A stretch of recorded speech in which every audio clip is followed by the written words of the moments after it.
जीवित प्रभु यीशु के चरणों में आपका स्वागत है। मेरा नाम प्रदीप वर्मन है और मैं प्रभु यीशु का दास आपका स्वागत करता हूँ स्वर्ग के ऊंचे सिंहासनों में। आइए प्रार्थना करेंगे। विश्वास के साथ आंखें बंद करके परमेश्वर को धन्यवाद दें। पवित्र आत्मा, प्रभु यीशु के स्वर्गदूत, स्वयं पिता यहोवा आपके घर आ रहे हैं। आमीन। महान इलोही एल सदाई, यहोवा यरी है, हम आपके बेटे प्रभु यीशु मसीह के महासामर्थ्य पवित्र लहू के द्वारा ये प्रभु समय प्रार्थना आपके चरणों में रखते हैं। जितने परिवार इस समय कनेक्टेड हैं वो सब प्रभु यीशु के लहू से धोए जाएं और ब्लेस किए जाएं।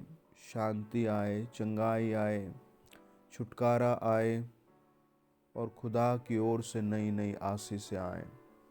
आज का वचन एक बड़ा द्वार खोले मेरे भाई बहनों के लिए। शैतान के सारे काम खत्म कर दिए जाएं।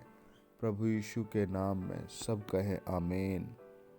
आज का जो वचन है वो आपको बढ़ाने वाला वचन है। और ये एक बात को समझो कि एक भेद है कि आप पृथ्वी पर अपने धन संपत्ति को प्रभु की आज्ञा में बढ़ा सकते हैं, है ना। वचन में लिखा है कि अपना जो तू कमाता है उसका 10वां हिस्सा तू दान दिया कर, मुझे भेज दिया कर। और जब तू मुझे भेजेगा तो मैं तेरे ऊपर आकाश के झरोखे खोलकर आशीष की बरसात करूंगा और अपरंपार आशीष की बरसात करूंगा। और फिर वचन में लिखा है, मैं तुम्हारे लिए नाश करने वाले को घुड़कूंगा कि वह तुम्हारी भूमि की उपज नष्ट न करे और तुम्हारी दाखलताओं के फल कच्चे न गिरेंगे। सेनाओं के यहोवा का यही वचन है। आपको हमेशा परमेश्वर के काम के लिए दान जरूर भेजना चाहिए। वचन आपकी जिंदगी में बंधेगा। जब वचन जिंदगी में बनता है तो पूरा भी होता है। और पूरा ये है कि आज कितनी चीजें इंसानों को लूट रही हैं, घरों को लूट रही हैं।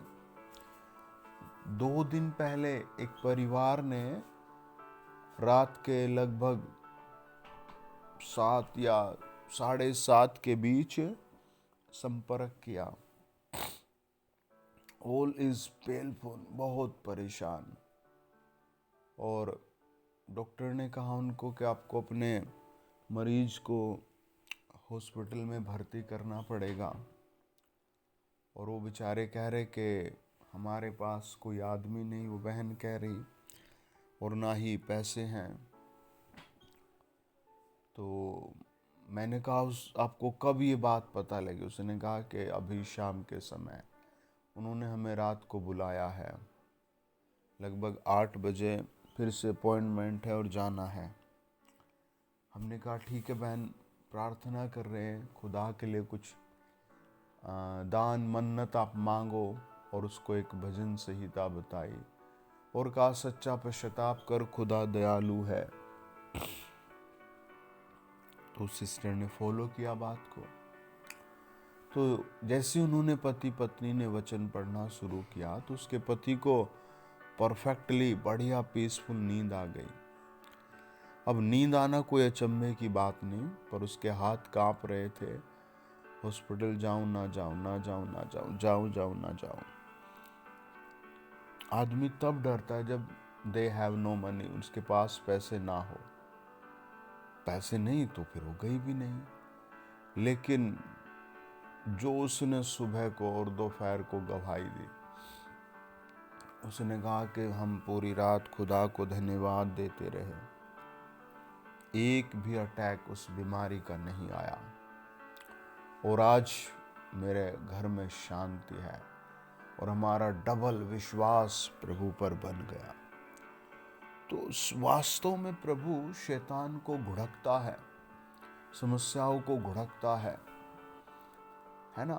परमेश्वर बीमारियों को घुड़कता है। अब नया साल चलेगा, आपको नए तरीके से प्रभु के साथ जुड़ना है, नई प्रॉमिसेस के साथ, नए वादों के साथ, है ना। प्रभु क्या करेगा? नए नए अवसर देगा। प्रभु क्या करेगा? है नई गुड अपॉर्चुनिटीज देगा, नया बाड़ा बांध देगा, ये समझो घर के चारों ओर, है यात्राओं में नए स्वर्गदूत देकर रक्षा करेगा।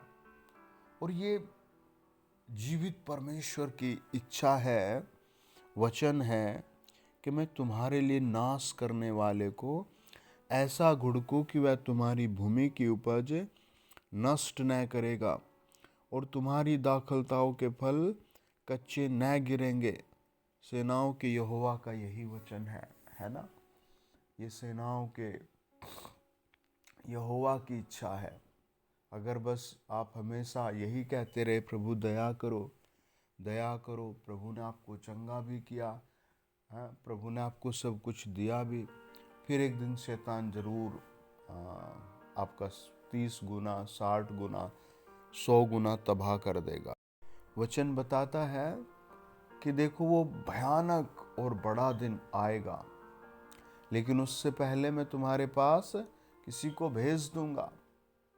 तो इसीलिए आपको भी प्रभु के साथ बड़ी महत्वपूर्ण आस्था, विश्वास, अनुभव रखना है खुदा के साथ, प्रभु यीशु के साथ, प्रभु यीशु मसीह नासरी के साथ। आप जहाँ कहीं सुन रहे हैं, मैं कहता हूँ कॉन्ग्रेचुलेशन 2024 आप और आपकी फैमिली के लिए, इस मिनिस्ट्री के लिए कई गुना आशीषमय होगा। आमीन। शैतान की, दुष्ट आत्माओं की, दुष्ट लोगों की सारी चाल खत्म हो जाएंगी, उनकी जड़ें उखड़ जाएंगी। जानते हो वचन क्या कहता है? वचन कहता है कि मैं अपने विश्वास करने वाले लोगों के ऊपर नया सूर्य उदय करूंगा, धार्मिकता का सूर्य, और उस सूर्य की किरणों के द्वारा तुम चंगे हो जाओगे और तुम दौड़ने लगोगे, कूदते रहोगे, नाचते रहोगे, आशीषित रहोगे, जंप करते रहोगे। ये प्रभु यीशु की इच्छा है, ये उसका वचन है। जानते हो जब प्रभु यीशु क्रूस पर बलि होने वाले थे, तो उससे पहले प्रभु प्रार्थना कर रहे थे। और देखो, आप ध्यान से देखो, प्रभु यीशु एक बगीचे में प्रार्थना कर रहे थे, एक बगीचे में, और बार बार प्रार्थना कर रहे थे, प्रभु तू चाहे तो ये प्याला हट जाए, ये प्याला बहुत पेनफुल, बहुत दर्दमय है। और बाद में कहते थे, प्रभु मेरी नहीं तेरी आज्ञा पूरी हो, तेरी इच्छा पूरी हो। और जो पहला व्यक्ति बगीचे में थे वो आदम था। उसने कोई प्रार्थना नहीं की, उसने कोई भी कुछ भी नहीं किया।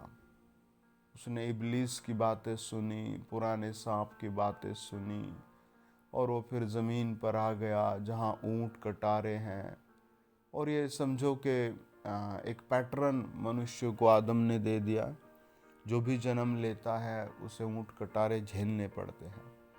लेकिन जब आप प्रभु यीशु में जुड़ जाते हैं, आज्ञाकारी बनते हैं, तो प्रभु यीशु एक नया पैटर्न देते हैं, है ना। प्रभु यीशु रिजरेक्शन, रैप्चर, पुनरुत्थान, नई आशीष से, स्वर्ग के घराने की नई आशीष से देता है।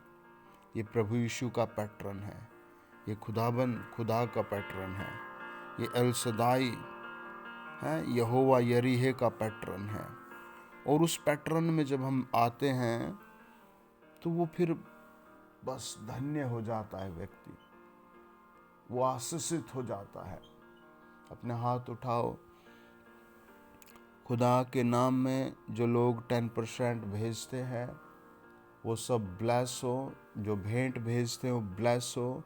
प्रभु जिनके पास घर नहीं घर दीजिएगा, जिनके पास बच्चे नहीं बच्चे दीजिएगा, जो माँ बाप बच्चों की शादी के लिए परेशान है इस 2024 में, पहले तीसरे महीने में उनकी बेस्ट शादी हो। खुदा के नाम में मैं दुआ करता हूँ, प्रभु उन सारे लोगों के पास जाएं जो बेचारे रो रहे हैं, नशों में परेशान हैं, दवाइयों में परेशान हैं, पापों में परेशान हैं, वो सब छुड़ाए जाएं। ये चैनल जितने लोगों ने सब्सक्राइब करा है उनकी छतें नई हो जाए, उनकी आदतें नई हो जाए, उनका परिवार प्रभु यीशु के लहू में आशीषित हो जाए, हर तरीके की ब्लेसिंग उन पर खुले, शैतान आउट हो जाए, दाद खाज खुजली बीपी शुगर आउट हो जाए, मोटापा आउट हो जाए, खुदा की नई रोशनी उतरे, होली स्पिरिट नए रास्ते दो। धन्यवाद, धन्यवाद प्रभु यीशु के नाम में। सब कहे आमीन।